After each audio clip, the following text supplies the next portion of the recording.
ವ್ಯಕ್ತಿ ರಾಜಕಾರಣ ಮಾಡ್ತಾ ಇದ್ದಾರೆ. ಹಂಗಾಗಿ ಇವ್ರಿಗೆ ಏನೇ ಹೇಳಿದ್ರು ಬುದ್ಧಿ ಅಂತೂ ಬರೋದಿಲ್ಲ ಕಾಂಗ್ರೆಸ್ದವ್ರಿಗೆ. ಅವ್ರಿಗೆ ಬುದ್ಧಿ ಕಲಿಸ್ಬೇಕು.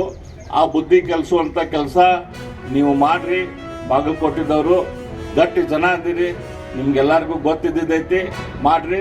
ದೊಡ್ಡ ಪ್ರಮಾಣದ ಹೋಳಿ ಹಬ್ಬ ಇಲ್ಲಿ ಮಾಡಿರಿ. ಅವನನ್ನು ಯಾರು ಏನು ಮಾಡ್ತಾರೆ ನಾವು ನೋಡೋಣ. ಪೊಲೀಸರನ್ನ ಕೇಳಿ ಆ ಅದನ್ನು ಕೇಳಿ ಅದನ್ನ ಮಾಡ್ಬೇಕು. ನಮ್ಮ ಸಮಾಜದ ಪ್ರಕಾರ ನಾವು ಎಲ್ಲಿ ಹಬ್ಬ ಮಾಡ್ಬೇಕು ಅಲ್ಲಿ ಹಬ್ಬ ಮಾಡೋನು, ಎಲ್ಲಿ ಆಚರಣೆ ಮಾಡೋನು ಅದನ್ನು ಆಚರಣೆ ಮಾಡಿರಿ. ಈ ಸರ್ಕಾರಕ್ಕೆ ನೀವು ಭಾಳ ಕೇಳ್ಕೊಂತ ಕುಂತ್ರಂದ್ರೆ ಅವ್ರು ತಲೆ ಮೇಲೆ ಹತ್ತಿ ಕೊಡ್ತಾರೆ. ನಾವು ಗಟ್ಟಿ ಇದ್ದೀವಿ ಅಂತಂದ್ರೆ ಇವ್ರು ಬರೋಬ್ಬರಿ ಡೊಗ್ಗಿ ನಡೀತಾರೆ. ಹಾಗಾಗಿ ಹಿಂದೂ ಸಮಾಜದ ಶಕ್ತಿ ಏನೈತಂತೆ ತೋರಿಸುವಂಥ ಈ ಸಂದರ್ಭ ಬಂದೈತಿ. ಆ ಶಕ್ತಿಯನ್ನು ನಾವು ತೋರಿಸೋಣ ಅಂತ ಹೇಳಿ ನನ್ನ 4 ಮಾತುಗಳನ್ನು ಮುಗಿಸ್ತೇನೆ. ನಮಸ್ಕಾರ. ಅಂತೂ ಒಂದು ಆರೋಗ್ಯ ಇಲಾಖೆ ಒಂದು ಪ್ರೋಗ್ರಾಮ್ದಲ್ಲಿ ಆ ಪ್ರೋಗ್ರಾಮ್ ಇನ್ವಿಟೇಷನ್ ಪೂರ್ತಿ ಉರ್ದುದಾಗ ಮಾಡ್ಯಾರ. ಇವ್ರಿಗೆ ನಾಚಿಕೆ ಬರ್ಬೇಕು ಸಿದ್ದರಾಮಯ್ಯನವ್ರಿಗೆ, ಇವ್ರ ಮಂತ್ರಿಮಂಡಲದವ್ರಿಗೆ. ಯಾರಿಂದ ಇವ್ರು ಬಂದಾರ, ಯಾರಿಂದ ಇವ್ರು ಅಲ್ಲಿ ಕುಂತಿದಾರ? ಹೆಸರೈತಿ, ಒಂದ್ ಕಡೆ ಸಿದ್ಧ ಅಂತ ಹೆಸರೈತಿ, ಇನ್ನೊಂದ್ ಕಡೆ ರಾಮನ್ ಹೆಸರೈತಿ.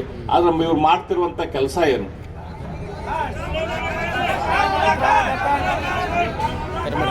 ಅದಕ್ಕೆ ಎಲ್ಲರೂ ಈ ಟೈಪ್ ಈಗ ಏನ್ ಹೇಳ್ತಾರಲ್ಲ ಆ ಟೈಪ್ ಹೆಸರು ಹೇಳ್ತಾ ಇದಾರೆ ಅವರು. ಅದಕ್ಕೆ ಈ ರೀತಿಯ ಕೆಲಸ ಮಾಡ್ಕೊಂತ ಹೋದ್ರೆ, ಈ ರೀತಿಯ ಮುಸ್ಲಿಮರ ಓಲೈಕೆ ಮಾಡ್ಕೊಂತ ಹೋದ್ರೆ ಸಮಾಜದಲ್ಲಿ ಸ್ವಾಸ್ಥ್ಯ ಉಳಿದಿಲ್ಲ. ಬಾಗಲಕೋಟೆ ವಾತಾವರಣ ಪೂರ್ತಿ ಶಾಂತವಾಗಿದೆ. 19 ತಾರೀಕು ಏನು ಇನ್ಸಿಡೆಂಟ್ ಆಯಿತು ಅದರ ವಿಚಾರವಾಗಿ ನಾವು ಈಗಾಗಲೇ ಕೇಸ್ ರಿಜಿಸ್ಟರ್ ಮಾಡಿದ್ದೀವಿ. ಅದು ನಂತರ 2 ಸಣ್ಣ ಪುಟ್ಟ ಇನ್ಸಿಡೆಂಟ್ ಆಯಿತು, ಅದರ ವಿಚಾರವಾಗಿ ಕೂಡ ನಾವು ಕೇಸ್ ರಿಜಿಸ್ಟರ್ ಮಾಡಿದ್ದೀವಿ. ಕಳೆದ 5 ದಿನದಿಂದ ನಮ್ಮದು ಎಲ್ಲ ವಾತಾವರಣ ಶಾಂತ ಇದೆ, ಯಾವುದೂ ಇನ್ಸಿಡೆಂಟ್ ಆಗಿಲ್ಲ. ಇವತ್ತು ಕೂಡ ಎಲ್ಲ ರೀತಿ ಪೀಸ್ಫುಲ್ ಇದೆ. ನಾವು ಎಲ್ಲ ರೀತಿ ಬಂದೋಬಸ್ತ್ ಮಾಡಿದ್ದೀವಿ. ನಮ್ಮ ಪೊಲೀಸ್ ಅವರು ಇದ್ದಾರೆ. ಪಬ್ಲಿಕ್ ಸ್ಕೂಲ್ಸ್, ಶಾಪ್ಸ್, ಕಾಲೇಜಸ್, ಅಂಗಡಿ ಎಲ್ಲ ಓಪನ್ ಇದೆ. ಎಲ್ಲ ಸಾಮಾನ್ಯ ರೀತಿ ನಡೀತಾ ಇದೆ. ಕೆಲವು ಆರ್ಗನೈಸರ್ಸ್ ಕಡೆಯಿಂದ, ಸಂಘಟನೆ ಕಡೆಯಿಂದ ಕಾಲ್ ಇತ್ತು ನಾವು ಓಲ್ಡ್ ಬಾಗಲಕೋಟೆಯಲ್ಲಿ ಇಲ್ಲಿ ನಾವು 163 ಇಂಪ್ಲಿಮೆಂಟ್ ಮಾಡಿದ್ದೀವಿ, ಅಲ್ಲಿ ಪ್ರತಿಭಟನೆ ಮಾಡ್ತೀವಿ. ಅವರು ಕೂಡ ನಮ್ಮ ಜೊತೆ ಕಾಪ್ರೇಟ್ ಮಾಡಿ ಅಲ್ಲಿ ಪ್ರತಿಭಟನೆ ಕ್ಯಾನ್ಸಲ್ ಮಾಡಿ ಇಲ್ಲಿ DC ಆಫೀಸಲ್ಲಿ ನಾವು ನಗರಲ್ಲಿ ಅವರು ಇಲ್ಲಿಗೆ ಕರೆ ಕೊಟ್ಟಿದ್ದಾರೆ. ನಮಗೆ ಅವರು ಲೆಟರ್ ಕೊಟ್ಟು ನಾವು ರೈಟಿಂಗಲ್ಲಿ ಯಥಾವಿಧವಾಗಿ ಅವರಿಗೆ ಪರ್ಮಿಷನ್ ಕೊಟ್ಟಿದ್ದೀವಿ. ಅವರು ಇವತ್ತು ಬೆಳಿಗ್ಗೆ 10 ಗಂಟೆ, ಸುಮಾರು 10 ಗಂಟೆ 10:30 ಗಂಟೆಯಿಂದ ಮಧ್ಯಾಹ್ನ 2 ಗಂಟೆ ತನಕ ಈ ಸ್ಥಳದಲ್ಲಿ ಪ್ರತಿಭಟನೆ ಮಾಡ್ತಾ ಇದ್ದಾರೆ. ಎಲ್ಲ ಕಡೆ ಪಬ್ಲಿಕ್ ಮೂವ್ಮೆಂಟ್ ಸ್ಮೂತ್ ಇದೆ. ಸ್ಕೂಲ್ಸ್, ಕಾಲೇಜಸ್ ಮತ್ತೊಮ್ಮೆ ಸಹ ರಿಪೀಟ್ ಮಾಡ್ತಾ ಇದ್ದೀವಿ, ಯಾರಿಗೇನೂ ತೊಂದರೆ ಇಲ್ಲ.